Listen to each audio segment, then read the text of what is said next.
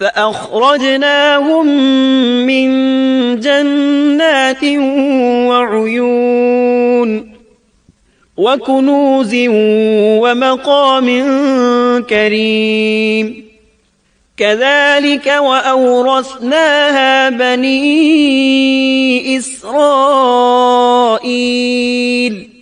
فأتبعوهم مشرقين۔